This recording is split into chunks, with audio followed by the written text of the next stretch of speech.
Hi there. Are you enjoying your stay at Toshi's place?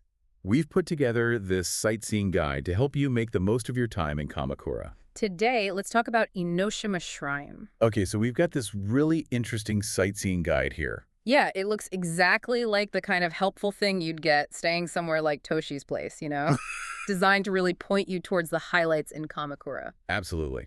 It's a great little resource, and it gives us a perfect focus for today. And the place we're really diving into, based on this guide, is Enoshima Shrine. Right. The guide kicks things off by calling it a spiritual power spot, which is pretty intriguing straight away.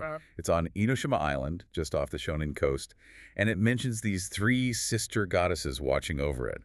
The guide really paints a picture of faith, culture, and just beautiful scenery all rolled into one. And what really grabbed me from the guide were the promises. It actually suggests you can get blessings for things like, well, wealth, artistic talent, even finding love. Yeah, those are big draws for a lot of people, aren't they? Definitely catches your attention. And the guide anchors this right away in history. It says the shrine's founding goes way, way back, maybe mid-6th century. Wow. Plus, it casually drops names like Kobodaishi and Minamoto no Yoritomo having visited. Okay, so major historical figures. Exactly. That tells you straight off this isn't just some modern attraction. It's got, really deep roots and significance across centuries.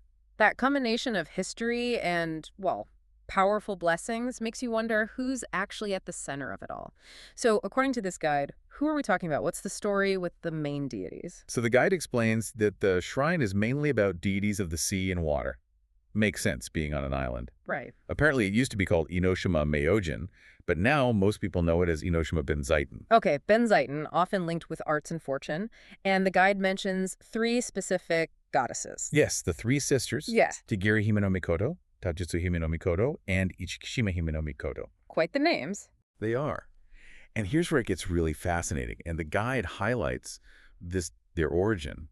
They supposedly came about from a divine vow, an uke, between Amaterasu Omikami, the sun goddess, The big one. and her brother Susanoo no Mikoto, the storm god. Whoa, so their origins are tied into the absolute core of Japanese mythology. That's pretty major. It really is. It connects up this specific shrine on this island to the foundational stories of Japan.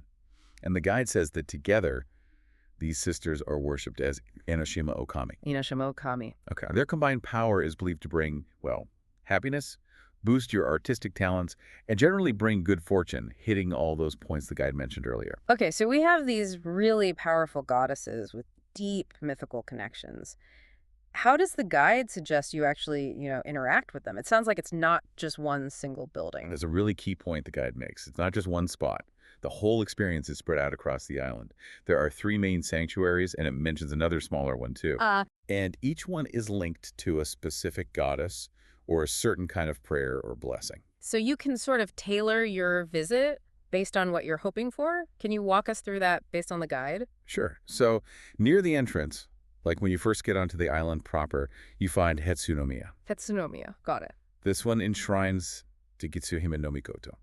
And the guide clearly states this is the place to focus your prayers if you're looking for financial success or winning fortune. Good to know. A very popular first stop, I imagine. What about further up? As you head up the slope, you'll reach Nakatsunomiya.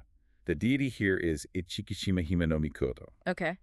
And this sanctuary, the guide says, is particularly for blessings related to beauty and artistic pursuits, which makes sense, linking back to that Benzaiten connection. Right, the arts connection. And the third main one. That's Okutsunomiya, which is right at the far end of the island. This one's dedicated to Tagiri Hime no Mikoto. And her blessings.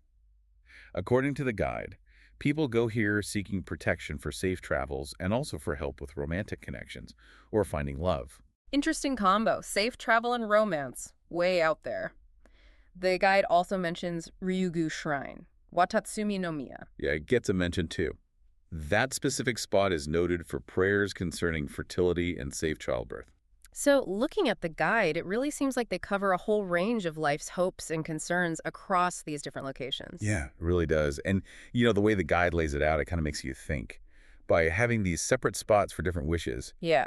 it almost encourages you to be more intentional, doesn't it? Like, okay, what am I actually seeking here today? So Yeah. it makes the visit more personal. You mentioned the long history before and those famous visitors. How does the guide bring that historical context into the picture for someone visiting now? Well, it keeps reinforcing that origin story, the island itself rising from the sea in the 6th century. Yeah. It gives the place this sort of dramatic, almost mythical beginning. Sets a certain mood. Definitely. And then it grounds it by naming those figures we talked about. Kobodaishi, Minamoto no Yoritomo. Right? And Hojo Tokimasa, too. I mean, Kobodaishi founded a major school of Buddhism. Yoritomo founded the Kamakura government. Hojo Tokimasa was his father-in-law, a key player. So these weren't just casual tourists. Not at all. The fact that these absolute heavyweights of Japanese history made a point to visit Enoshima Shrine really underlines its importance and perceived power through different eras. It shows this place mattered to powerful people for a long, long time. That really paints a clearer picture. The guide also includes that local legend, right? The one about the dragon. Oh yeah, the five-headed dragon. It's a great story. The guide mentions how this fearsome dragon was supposedly causing trouble. Uh-oh. Until the goddess Benzaiten, appearing as this beautiful celestial maiden, basically charmed him and reformed him. So he went from bad guy to good guy. Exactly. Yeah. He became the island's protector.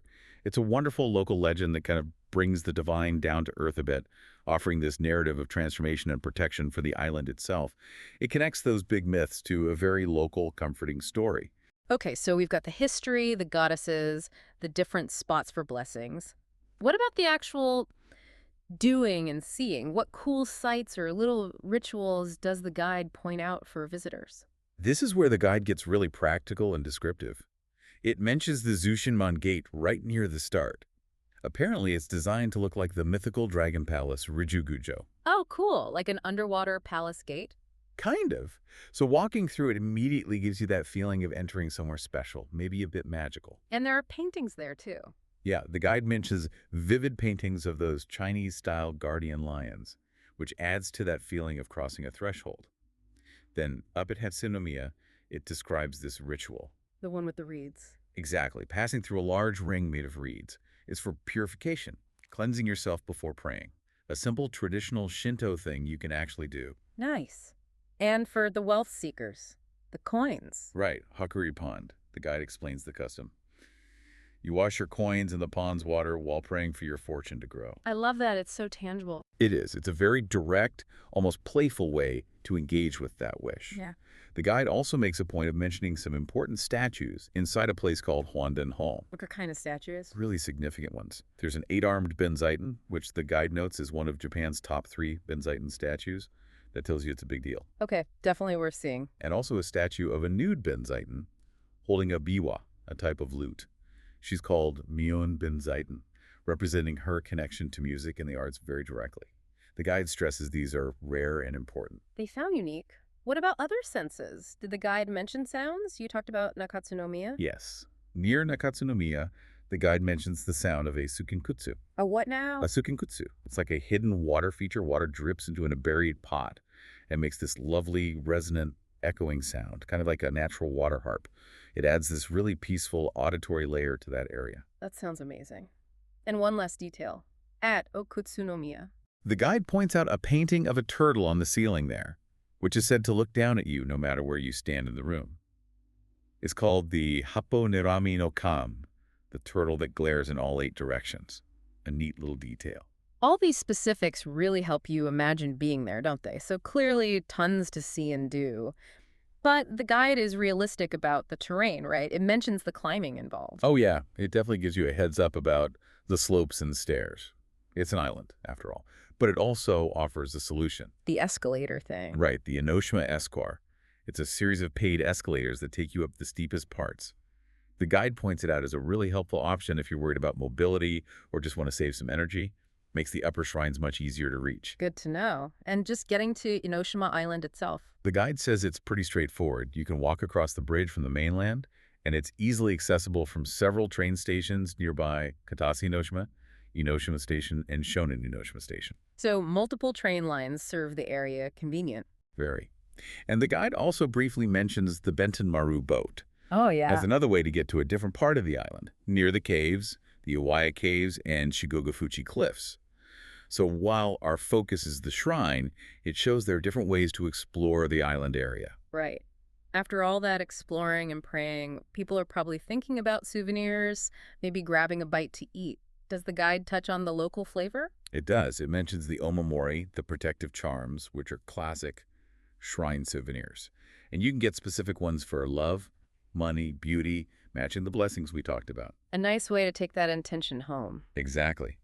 And the guide also highlights the gashuan, the calligraphic shrine stamps, says they're really popular, especially with visitors from overseas, as a unique memento. Yeah, people love collecting those. What about beyond the shrine itself? Food?